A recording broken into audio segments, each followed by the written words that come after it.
So I heard you've been having some issues with your verts. Well, looks like it's time to put him in the punishment corner. Hey guys, welcome back to TutsByKai. I'm Kai, and today we are back once again.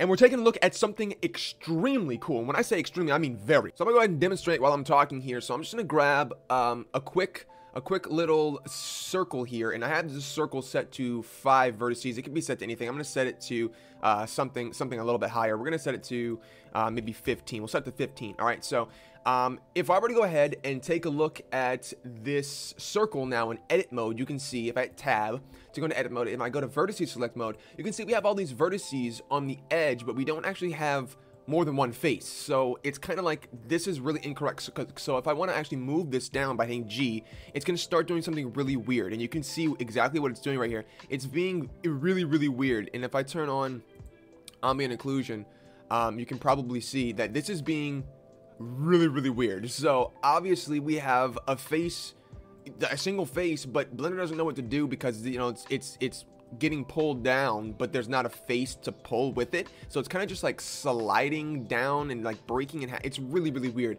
So if you wind up with vertices like this, it's because you're probably modeling something and something went wrong somewhere down the line. But what we can do to fix this is actually really easy. So if you have a simple shape like this, it works best with simple shapes, of course, but if you have a simple shape like this and you're trying to fix these vertices, the way we used to do it, we would like delete one of the vertices, and then we would go across and like we would hit E to extrude and then pull all these together and then create a face like this, and then hold this down, hit F, and then you create a face, and then now it's a face. You see, that's way too much, and it takes way too long.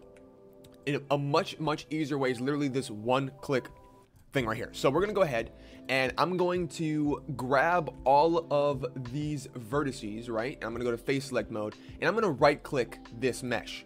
And now what's gonna come up is this. I'm gonna go ahead and click poke faces, and as you can see, when I hit poke faces, it instantly creates all of these vertices and faces for me, just by itself, which is the coolest thing. So this is how it is. It's just super simple, super easy. As you can see, just grab this one vertice in the middle, hit G to move it up, and now we have all these vertices. If you want to pull one down, you can easily pull one down. Now it looks like it's supposed to look, and that is literally it. Ladies and gentlemen, this is one of the coolest things because it's so much easier than doing it any other way. This is absolutely awesome. Hope you ladies and gentlemen enjoyed today's tutorial. I will see you in the next one, but until then, bye-bye.